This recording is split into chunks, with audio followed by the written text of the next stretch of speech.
Bonjour à toutes et à tous et bienvenue dans ce briefing des marchés du 23 novembre 2020. Avant de commencer, je vous laisse prendre connaissance de l'avertissement légal sur les risques.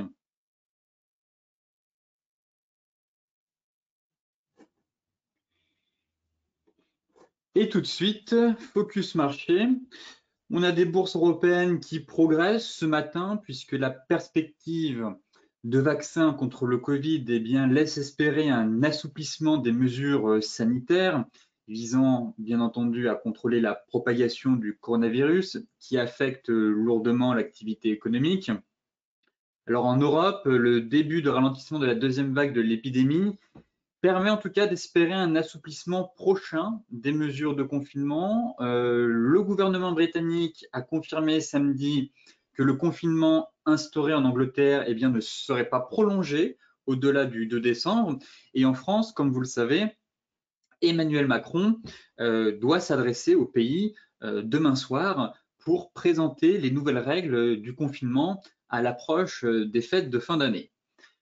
Du côté de la conjoncture, on a eu ce matin les résultats provisoires des enquêtes d'IHS Markit auprès des directeurs d'achat qui ont montré, sans trop de surprise, un net ralentissement de l'activité en Allemagne et en France en novembre, en particulier dans le secteur des services, en raison tout simplement de la mise en place de nouvelles restrictions sanitaires. Côté US, Wall Street a terminé en baisse avant le week-end, avec la crainte de voir des programmes fédéraux de soutien à l'économie américaine s'arrêter dès la fin de l'année, alors même que l'épidémie ne faiblit pas du tout aux États-Unis. On a eu en fait le secrétaire au Trésor, Steven Mnuchin, qui a suscité l'inquiétude des investisseurs en affichant sa volonté de mettre fin dès le 31 décembre à plusieurs programmes lancés depuis le début de la crise du Covid qui permettent en fait à la Réserve fédérale d'accorder des prêts aux entreprises et aux collectivités locales et ainsi de soutenir l'économie américaine. Donc ces annonces sont un peu intervenues alors même que la puissance de la deuxième vague épidémique aux États-Unis a déjà conduit plus de 20 États à instaurer diverses restrictions de déplacement ou d'activité pour la population et les entreprises. Donc, très clairement, ce serait vraiment pas le bon timing, je pense, pour couper les robinets, alors que c'est dans ce moment-là présent et actuel que l'économie américaine a besoin de nouveaux plans d'aide et de nouveaux plans budgétaires pour relancer et continuer du moins à soutenir l'économie pour favoriser la croissance à venir. Enfin, on constate quand même que depuis le début de cette crise sanitaire, les investisseurs oscillent à chaque signe d'accélération ou de ralentissement de l'épidémie entre les valeurs cycliques et celles susceptibles de profiter des confinements de la population. Donc, on avait eu une grosse accélération sur la value suite au vaccin, mais dès qu'on parle Covid, résurgence, inquiétude à venir ou confinement partiel dans certains États, hop, les investisseurs s'orientent tout de suite vers les valeurs dites de croissance comme les techs, tout simplement. Donc c'est vrai qu'on jongle un peu entre les deux au gré des news flows qu'on a quotidiennement. Côté macro, on a quand même plutôt bien terminé la semaine sur les marchés, puisque la capitalisation boursière mondiale a atteint un nouveau record. Je vous avais déjà montré ce graphique la semaine dernière. On avoisinait les 95 000 milliards et aujourd'hui, on tutoie les 97 000 milliards de capitalisation boursière mondiale. Force est de constater que grâce aux politiques des banques centrales, les bourses continuent de grimper. La capitalisation boursière mondiale a grimpé de 7 500 milliards en 2020, en pleine crise du Covid. et un graphique qui permet de mieux comprendre cette hausse avec les injections de liquidités en place depuis 2008. Donc, très clairement, comment faire une corrélation entre banque centrale et capitalisation boursière mondiale? Eh bien, avec ces deux graphiques. Et on constate que depuis 2007, les banquiers centraux sont omniprésents et gonflent ces marchés de manière artificielle.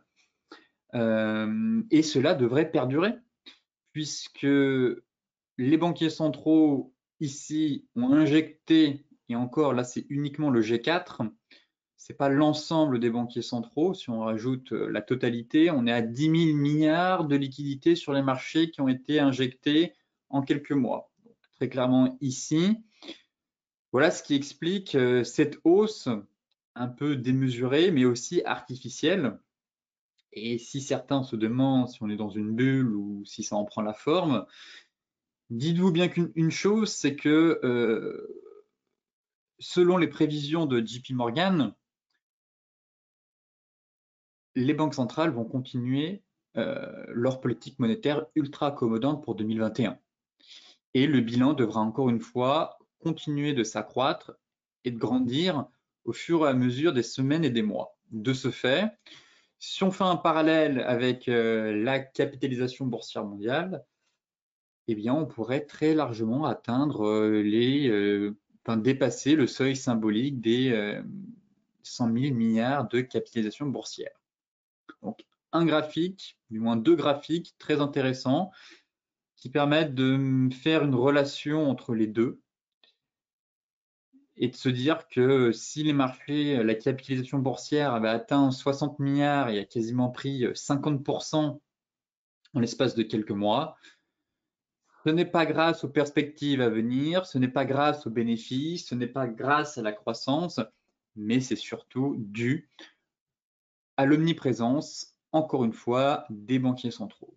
Donc, évitons de se mettre en face. Tant que les investisseurs continueront d'avoir confiance euh, dans les outils qu'utilisent les banques centrales, eh bien, les marchés devraient continuer de grimper. Peut-être que nous sommes dans une bulle avec autant de liquidités, mais cette dernière pourrait éclater dans 3, 6, 12, 18, 24 mois, que sais-je. Mais en tout cas, on assiste quand même à quelque chose de dangereux, je pense, qui, sur le long terme, n'aura pas que des bénéfices à venir, ne produira pas en tout cas de belles choses ou de bénéfices pour les investisseurs ou même pour les marchés financiers. Ici, justement, le Bitcoin par rapport au bilan de la Fed. Et il semble encore une fois que la Fed alimente le rallye des bitcoins avec de nouvelles liquidités. On a quand même une belle évolution du BTC qui évolue en tandem avec l'expansion du bilan de la Fed. Et là, très clairement, le creux du BTC a été fait au mois de mars. Et vous voyez l'accélération qu'on a eue du BTC pour atteindre les 18 000 $ récemment. Encore une fois, hein, les injections de liquidités à outrance ne sont jamais bonnes, surtout dans ces conditions un peu démesurées, où il n'y a pas de limite et on pense qu'imprimer de l'argent n'aura pas d'effet sur l'économie, bien au contraire. Cela va avoir des effets à long terme, je pense. Et on commence déjà à le constater sur la dépréciation du dollar. Et c'est aussi pour ça que beaucoup de pros et de professionnels et d'acteurs du marché s'orientent vers les actifs numériques ou des actifs tangibles comme l'or pour fuir en quelque sorte la dépréciation des monnaies fiat. Et pareil, tout porte à croire que tant que les banquiers centraux continueront leur politique, eh bien, le BTC devrait lui aussi continuer de grimper. pareil pour l'or, puisque cela aussi profite à l'once d'or. Donc très clairement, ce graphique s'enchaîne très bien avec la prochaine slide qui montre tout simplement la surperformance des actifs en 2021. Et ici, ce sont les meilleures transactions à l'horizon 2021 selon les gestionnaires de fonds interrogés par la BOFA. Donc ici, c'est un petit sondage au sein des professionnels, donc les gestionnaires de fonds. Et selon eux, qui a été effectué au mois de novembre, et selon eux, l'année 2021 devrait profiter au marché émergent, au S&P 500, au pétrole en troisième position, et on atteint quand même le gold et le BTC. Je rejoins leur avis là-dessus. C'est vrai que, comme je vous le disais en introduction, les banques centrales vont rester en place et vont continuer leur politique absurde durant de nombreux mois encore. Donc, dépréciation du dollar. Derrière, on gonfle la valorisation des actifs de manière artificielle et la dépréciation du dollar favorise les actions américaines. Ici, pour le S&P 500, le pétrole, peut-être que je ne le mettrai pas en troisième position, étant donné ce qui se passe sur le marché actuellement. Je m'attends à ce qu'on ait un changement de mentalité et que beaucoup d'entreprises dans le secteur pétrolier s'orientent vers la transition énergétique, dont Total, et j'ai du mal à voir un baril de pétrole grimper au-delà de 70 dollars dans les prochains mois, voire les prochaines années, sachant que même l'OPEP, dans son dernier rapport, a conclu que la demande devrait même diminuer au fur et à mesure des années face aux nouvelles mentalités qu'il y a eu avec le Covid et face à la façon de consommer qui a quelque peu changé depuis le mois de mars.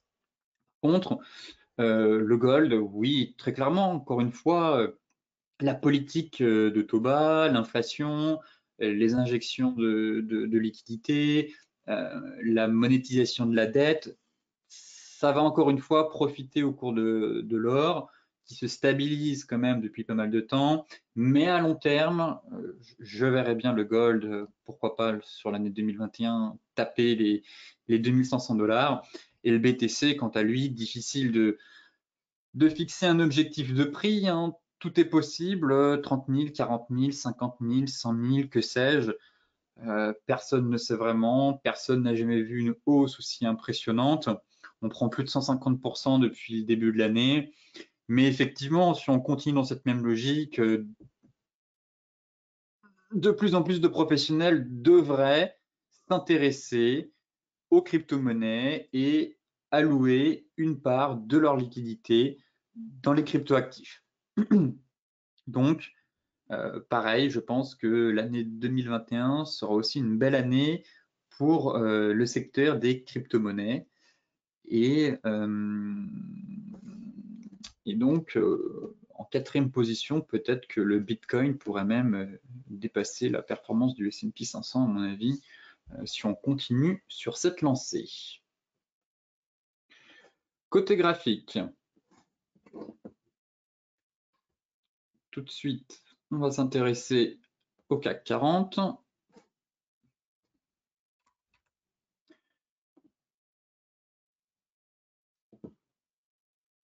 Optimiste ce matin, le CAC, j'ai trouvé. Toujours soutenu par les espoirs de vaccins, comme je vous le disais en introduction, malgré des résultats d'IHS Markit plutôt décevants, mais ça, c'est le passé, puisque ce sont des résultats dus à la période ces mauvais chiffres sont dus aux restrictions qu'on a eues au mois de novembre. Et le marché se projette finalement. Donc, depuis qu'on a eu l'annonce du vaccin, il se moque un peu des prévisions, enfin des chiffres d'IHS Markit, car pour lui, c'est du passé et on est déjà déconfiné. De plus, les marchés anticipent des mesures plus souples, à mon avis, je pense, avec l'allocution d'Emmanuel Macron, ou comme c'est déjà le cas dans certains pays, dans d'autres pays.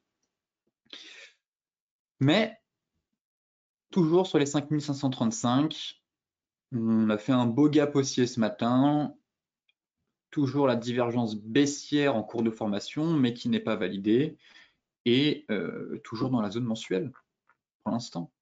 Donc oui, c'est une zone qui m'intéresse pour une stratégie vendeuse. C'est une énorme zone mensuelle. Comme je vous le disais vendredi, après 20% de hausse en même pas un mois, il me semblerait légitime d'avoir une correction avant de repartir. Et c'est vrai qu'on est vraiment sur un niveau technique clé. 5535, on est pile poil dessus. Pour le moment, les acheteurs reprennent la main. Donc à voir cet après-midi, mais à surveiller la tête de la bougie. Si on clôture avec un doji et que demain on fait une bougie baissière, on pourra avoir une tôle du soir. Si finalement les US s'inquiètent, comme je vous le disais, des négociations concernant les plans de relance budgétaires, on pourrait encore céder du terrain et dans ce cas-là peut-être conclure sur un avalement baissier et en parallèle valider cette divergence. En tout cas, des signaux techniques qui commencent doucement à se mettre en place pour opter pour une stratégie baissière. Et bien entendu, si on clôture au-dessus des 5550, là par contre, difficile d'opter pour une stratégie vendeuse. Mais tant qu'on cale sous ce niveau et qu'on dessine des signaux plutôt baissiers et qu'on est maintenu en échec, je continue de plaider pour une stratégie baissière sur cette énorme zone technique. Mais en données 4 heures, pour l'instant, on n'a pas plus d'informations que ça. Bon, ça semble quand même bien parti ce matin pour venir combler le gap. Je vous invite surtout à surveiller la tête de la bougie à la clôture à 17h30. Ça vous permettra d'avoir un peu plus d'indications, surtout si on forme un pattern de retournement. Mais en tout cas, on est sur une énorme zone mensuelle de résistance qui me semble pertinente à travailler à la vente. Le DAX, même constat, 13 003, c'est le point pivot, il n'a pas changé. On est toujours dans le range. Donner une heure, on a tenté ce matin de sortir par le haut, mais prudence, il faut vraiment se dire que c'est les 13 003 qui comptent. Là, on peut réajuster le range. Voilà. Et se dire, bon, bah, finalement, en prenant bien les mèches, le niveau à surveiller, c'est les 13 300. Voilà. Toujours dans le range. Et le signal technique haussier, on se trouve à la croisée des chemins sur l'ensemble des indices, CAC, Dow Jones, DAX. Vous voyez que DAX 13 300, CAC sur la résistance mensuelle, ça cale. Donc, est-ce qu'on a des marchés qui sont en train de s'essouffler ou au contraire en train de consolider? Pour le moment, peut-être qu'il faudra en tout cas un deuxième catalyseur qui permettrait d'accélérer, mais on n'a pas non plus de mauvaises news à court terme qui permettraient de déclencher un repli. Même si une correction saine, comme je vous le disais, de perdre seulement 3-4%, n'aurait rien d'illégitime, en tout cas, après une hausse ascensionnelle comme ça, perdre 3-4%, histoire de consolider, voilà, reculer pour mieux sauter, et ensuite sûrement terminer l'année en beauté. Pour l'instant, encore une fois, trading range entre les deux bornes sur le DAX, et il faudra surveiller la cassure de ce range. Stratégie haussière pour aller chercher le comblement du gap, comme vous le savez, ici à 13 500 points. 13 500, et puis derrière, on devrait logiquement accélérer en direction de 13 008. Mais pour le moment, ça cale et on est vraiment dans des bougies d'indécision, je trouve. Là, on est vraiment pas dans de la bougie de continuation. Là, on est en train de faire un beau doji. Et donc, ça tricote sur le DAX, très clairement, des hausses, des baisses. On affine en données une heure en se disant qu'on a le range. Et il faudra surveiller la cassure du range. Par le haut, nouvelle jambe de hausse. Par le bas, 4%, même pas 4,5% pour venir combler le gap, peut-être pas autant, mais au moins chercher les 12 775 points, ça me paraît pas hallucinant sur le DAX. Et derrière, voilà, ce serait ce trou de cotation. Mais c'est vrai que le flux est quand même très haussier, très impulsif. C'est difficile de retourner un flux pareil. Je ne m'attends pas à un retournement de marché, mais plus, comme je vous le disais, à l'approche de résistance majeure. Voilà, une correction avant de redémarrer. Le Dow Jones. Pareil, le Dow Jones, l'avalement baissier qui pour l'instant fonctionne en tout cas. On a clôturé vendredi dans le rouge. Là, les futurs sont légèrement dans le vert. Plus 0,6. Mais on est toujours sous la résistance. Voilà. Même si on va ouvrir sous la résistance historique. Pour l'instant, les vendeurs gardent la main. Je vais repasser sur le cash. À court terme. Mais une nouvelle fois, on va ouvrir pile poil juste sous la résistance. Pour l'instant, l'avalement baissier n'est clairement pas invalidé. Au contraire, il semble plutôt bien fonctionner. Et effectivement, hein, l'objectif parfait serait de venir combler ce gap. On a toujours la divergence 4 heures qui, elle, est en place. Ici, elle ne donne pas de signal de sortie. Donc à surveiller cet après-midi. Mais pour l'instant, plutôt un plan baissier avec comme perspective d'aller chercher les 38,2, effectuer le pullback avant de repartir. Et seulement si le marché clôture au-dessus des 29 550, effectivement, là, je reverrai peut-être ma copie, mais pour l'instant, même avec la hausse qu'on a sur les futurs, on va ouvrir sous la résistance historique. Donc derrière, les vendeurs pourraient très bien reprendre la main et continuer leur petite dégringolade doucement mais sûrement pour venir fermer ce niveau et effectuer le fameux pullback. Donc à surveiller cet après-midi en tout cas sur l'ensemble des indices. Mais vous voyez bien très clairement qu'on est sur des niveaux clés. Résistance historique pour le Dow Jones, résistance mensuelle sur le CAC et résistance qu'on n'a jamais réussi à passer malgré le rebond avant la rechute qu'on a eue il y a quelques semaines, la fameuse résistance des 13 300 points. Donc, tous les indices se trouvent à la croisée des chemins et peut-être que on va avoir un signal technique baissier ou haussier, que sais-je, dans la semaine. Le Forex, on va s'intéresser aux paires en dollars ce matin. Pas mal de signaux techniques, je trouve, du moins en cours. Encore une fois, l'euro, plutôt haussier, ça semble bien parti pour la paire euro-dollar. On attendra la clôture pour éviter de se taper des mèches comme on a pu avoir au cours des précédentes séances. Mais un sentiment qu'on ait une fin de consolidation et qu'on tente de sortir par le haut de ce range un peu qu'on avait juste ici. Donc, bien entendu, attendre la clôture, mais là, l'euro semble déclencher un signal technique haussier pour repartir de plus belle en direction des 1,2040. En données 4 heures, on a une belle bougie flux qui est en train de se matérialiser. Et on est aussi en train de sortir par le haut du range 1 heure, rappelez-vous. Voilà. Donc là, ça semble plutôt bien parti en tout cas. Je vais enlever le range ici. Mais voilà. Le range 1 heure, cassure par le haut ici.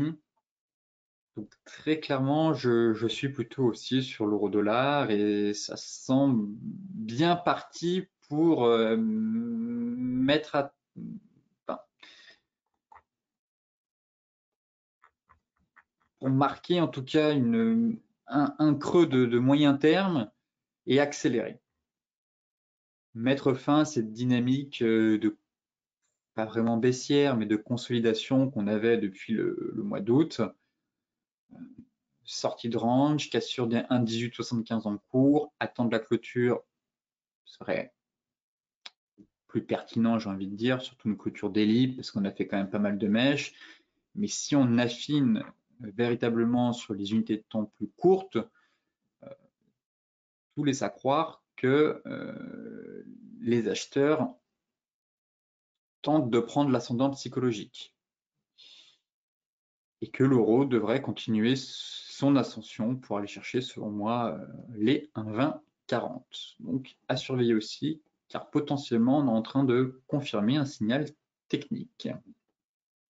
Le GBP-USD, on surveillait vendredi la fameuse oblique hebdomadaire, et pareil, on assiste à un signal technique haussier sur cette paire, j'ai l'impression. On est en train de la casser. On est pile poil dessus.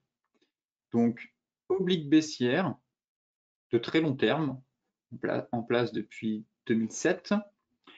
Zone de résistance horizontale aussi hebdomadaire. Travaillée, vous voyez, toutes les mèches ici, pas mal de fois par le passé, en 2019, ici. En tout cas, on n'a jamais réussi à faire une clôture hebdomadaire depuis un bon bout de temps au-dessus de cette zone.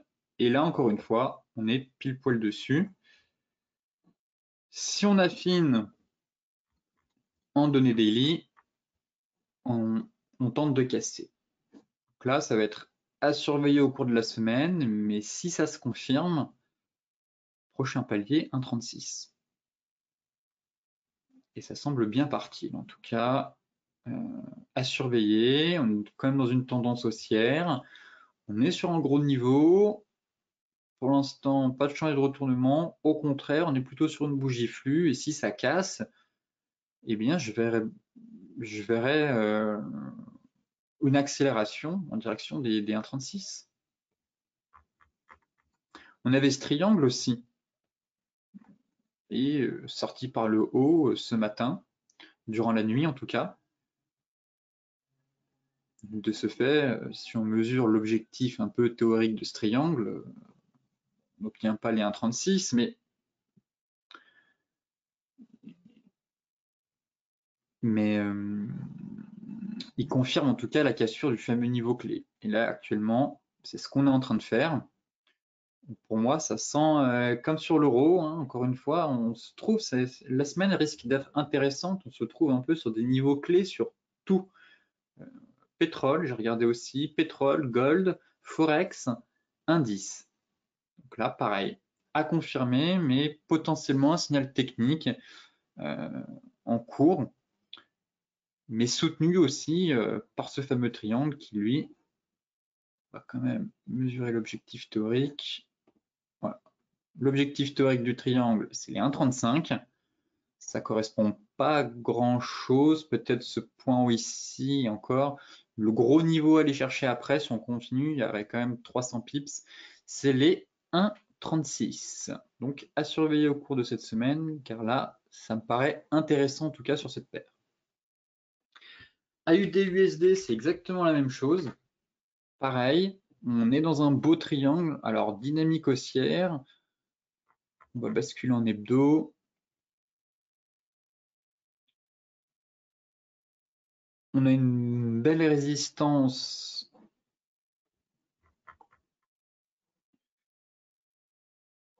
On a une belle résistance, une zone de polarité aux alentours des 0,7360 entre les deux sommets qu'on a eu ici, le point bas là, ici on avait cassé, pullback, échec, donc 0,7360, 0,7370 me semble être un niveau technique important, en tout cas en hebdomadaire. En données daily, c'est haussier, très clairement. Et ce qui m'intéresse surtout, on ne le voit pas tellement en données journalières, plus en données 4 heures, c'est le fameux triangle ascendant. Voilà, là on a un beau triangle et on tente de sortir par le haut. C'est dommage qu'on ait un peu ce gros niveau de résistance juste au-dessus de la tête. J'espère que ça ne va pas freiner cette hausse en tout cas, mais pareil, encore une fois, on assiste surtout une faiblesse du dollar, hein, l'AUD en hausse, l'euro en hausse, la livre sterling en hausse. Donc très clairement, le dollar plombé ce matin et tout porte à croire qu'il devrait se déprécier cette semaine si tous les signaux techniques qu'on vient d'évoquer sur l'euro-dollar, le GBP-USD et l'AUD-USD se confirment. Donc intéressant, pour moi, c'est les paires à surveiller cette semaine. C'est sûr que ça risque de faire une exposition assez importante par rapport au dollar. Mais les configurations techniques sont plutôt propres, je trouve. Et maintenant, il faut juste confirmer ces figures ou ces cassures de résistance pour aller plus loin dans l'ensemble. Voilà concernant la partie Forex. Les matières premières avec le gold. Ouais, le gold, il est capricieux, mais encore une fois, il a sauvé son support in extremis la semaine dernière. Pour l'instant, on passe sous la kit jaune. Surtout, quoi qu'on a clôturé légèrement en dessous, mais on est surtout dans un range. C'est un gros niveau de support. Encore une fois, hein, la rupture de ce niveau devrait logiquement créer une accélération vers les 1800. Mais en daily, pour l'instant, on consolide. C'est vrai que le métal jaune a du mal à reprendre de la hauteur depuis presque 4 mois. On fait plus grand-chose sur le métal jaune et c'est vrai que il est plombé par les annonces concernant le vaccin. Et donc, tant que les espoirs de vaccin continueront de soutenir la tendance, le gold aura du mal à reprendre de la hauteur à court terme, bien entendu. C'est vrai qu'à long terme, je reste très optimiste sur le métal jaune. Et là, pour l'instant, comme je vous le disais en plus la semaine dernière, on a un flux, enfin du moins le flux sur les ETF se stabilise, on a moins de demandes. Donc pour l'instant, il est quelque peu délaissé et les investisseurs préfèrent s'orienter vers les actifs jugés un peu plus risqués. De ce fait, à court terme, le gold a un peu du plomb dans l'aile. Mais travailler ce support me semble opportun en tout cas, tant qu'il tient. Peut-être que certains d'entre vous se disent que le support va lâcher et préfèrent attendre la zone des 1008. C'est vrai que cette zone est un excellent, je pense, point d'entrée, avec signal bien entendu, mais c'est la zone parfaite selon moi. On a la MM50 hebdo qui est pas loin, MM200 qui commence, voilà, qui est pile poil dedans. Donc oui, là on a une très belle zone avec plusieurs éléments techniques qui convergent. Donc très clairement, ce serait la zone idéale. Pour l'instant, tant que le support ne cède pas la pression vendeuse, eh bien, travailler ce range 4 heures. Voilà. Pour moi, on est dans un range 4 heures ici, à court terme. Et là, on se dirige vers la borne basse. Je vous invite donc à surveiller la réaction des prix à l'approche une nouvelle fois de la borne basse. Certains verront aussi une épaule, tête, épaule. Pour l'instant, en tout cas, c'est pas validé. Mais il va falloir surveiller la zone de support ici, les 1852, 1850. Ici, pareil, on est sur un niveau clé, une grosse zone de support. Pour le moment, elle ne cède pas. Et tant qu'elle ne cède pas, on peut toujours espérer travailler ce support pour espérer un rebond, du moins, vers la bande haute. Et là, en données 1 heure, je ne vois pas de signal technique de retournement. Donc, à votre place, j'attendrai patiemment que les prix finissent leur correction en direction de la borne basse. Le Brent qui tente de sortir par la borne haute de son range. Donc déjà, on avait le triangle. Finalement, vendredi, on a eu la sortie par le haut de ce triangle. Rappelez-vous, sorti par le haut. Mais pour le moment, ça cale.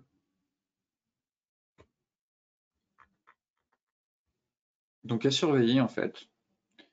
Petit triangle 4 heures, mais borne haute du range, donc au-dessus de 46,40. Je passe haussier sur le pétrole. Mais là, pour l'instant, j'ai hâte de voir la bougie qu'on va faire aujourd'hui. Car potentiellement, je n'exclus pas aussi une nouvelle rotation des prix à l'intérieur du range et un range de consolidation. En hebdomadaire, c'est vrai que ça semble bien parti, en tout cas en hebdo. On a bien clôturé la semaine, Chikou libre de tout obstacle, franchissement de la MM50 au-dessus du nuage, donc plutôt encourageant pour les acheteurs. Dynamique de fond plutôt haussière depuis le mois de mars. Il faut juste maintenant casser la borne haute de ce range. Et pas faire comme ici, où on était sur un bull trap et derrière on a dégringolé. Pour l'instant, certes, on a eu la sortie par l'eau du 34 heures, mais selon moi, le vrai signal technique haussier, c'est une clôture au-dessus des 46,30. Voilà. Si on dépasse les précédents plus hauts, je passerai aussi en tout cas sur le pétrole pour viser les 50. Pour l'instant, je me dis que si le marché cale, eh bien, une rotation mois partielle des prix pour revenir chercher la zone des 41,5. Aussi simple que ça. Encore une fois, il faudra surveiller la tête de la bougie. Là, ça semblait bien parti, mais si on continue comme ça, on pourrait très bien former une étoile filante à la clôture. Mais c'est surtout les US qui vont driver le pétrole. C'est vrai que ce matin, on prenait quasiment 2%. Mais généralement, c'est les Américains qui ont le dernier mot sur le pétrole, rarement les Européens. Donc, voilà, encore une fois, il faudra surveiller la clôture de cette bougie, puisqu'elle devrait nous donner un peu plus d'indications pour les prochains jours. Le light, exactement la même chose. Même si en données hebdomadaires, c'est quand même plus propre, mais on est dans le range, encore une fois, et seulement la cassure donnera le tempo pour la suite, et tant qu'on est capé par la borne haute, je ne passerai pas aussi, en tout cas sur le pétrole. Et en daily, c'est exactement la même chose que sur le Brent. Pareil, on avait aussi un triangle 4 heures, on en est sorti par le haut, mais pour l'instant, ça cale. On est encore dans la zone, on a fait un excès, et ça ne passe pas.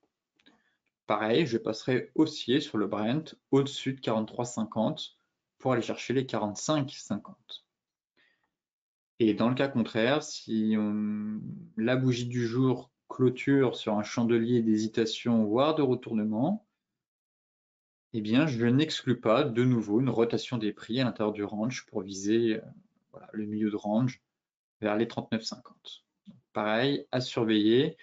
Je pense qu'on devrait avoir un signal technique, en tout cas cette semaine, dans un sens ou dans l'autre. Donc, il pourrait enfin se passer de l'action sur le pétrole. En tout cas, à surveiller cette semaine. Pour finir, le Bitcoin. Très haussier.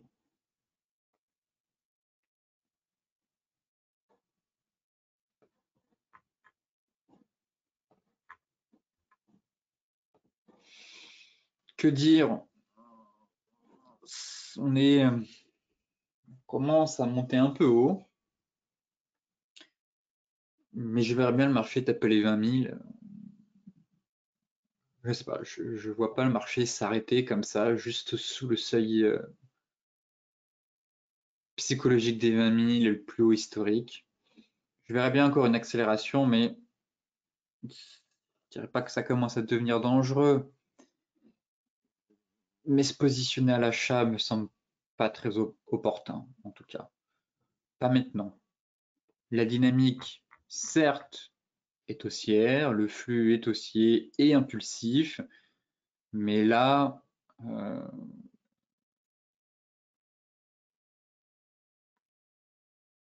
non pas que je suis dubitatif sur cette hausse et la poursuite de la hausse, mais se positionner maintenant à l'achat, c'est risqué. On va dire ce qui est, c'est vraiment risqué.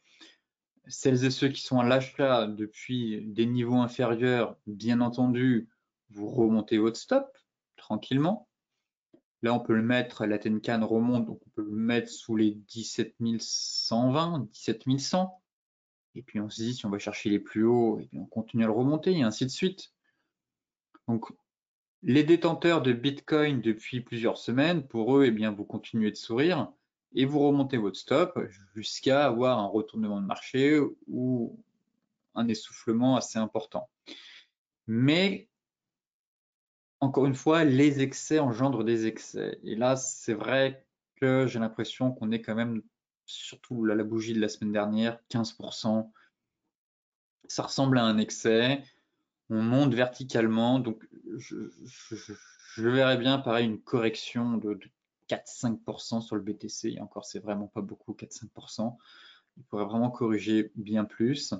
Mais il pourrait aussi accélérer et monter jusqu'aux 22 000, 24 000 et ensuite faire sa chute. Mais tôt ou tard, on va avoir une correction. Là, c'est sûr et certain. Pour avoir étudié toutes les phases du BTC où il est monté à la verticale comme ça, la suite de l'histoire, vous la connaissez, c'est des corrections de 10 à 15%. C'était le cas en 2017, c'était le cas ici, c'était le cas en 2013, c'était le cas en 2015 et c'était le cas aussi en 2011 ou 2010, je ne sais plus. Mais toutes les phases paraboliques à la verticale, derrière, pas une fois, on a toujours eu du moins une correction importante de marché. Et donc là, je trouve qu'on est, même si les fondamentaux ne sont pas les mêmes qu'en 2017, qu'en 2016 ou qu'ici, les arbres ne montent pas jusqu'au ciel et une correction de marché me semble légitime et plutôt saine dans une tendance, dans la théorie de la tendance, concept évoqué par Charles Dow, à savoir des plus bas et des plus hauts de plus en plus haut. Jamais on a une tendance qui se fait, qui se construit en tout cas, à la verticale, tout simplement. C'est des plus bas et des plus hauts de plus en plus haut. Et là, on fait que des plus hauts, plus hauts, plus hauts. Je vous invite donc à la prudence sur le BTC, même si je reste haussier, bien entendu. Encore une fois, si vous détenez des BTC, eh bien vous remontez votre stop tranquillement et on se laisse porter par la dynamique. Et si vous cherchez à entrer sur le marché, attendez une correction ou un repli, ce serait un peu plus sage et ça vous permettra aussi de mieux contrôler votre risque, surtout si le marché est amené à perdre 4-5% violemment. Donc ça, mieux vaut se positionner après la correction qu'au dernier moment, à l'approche des plus hauts historiques, où là, vous allez voir que tous les médias vont commencer à en parler et que beaucoup vont commencer à rentrer et derrière, à chaque fois, on a le même phénomène, une purge. Écoutez, ce briefing des marchés touche à sa fin. Comme d'habitude, je vous mets le lien du briefing dans la description de la vidéo. Je vous souhaite une excellente journée, de très bons trades. Et on se retrouve mercredi pour faire un point complet sur l'ensemble des marchés.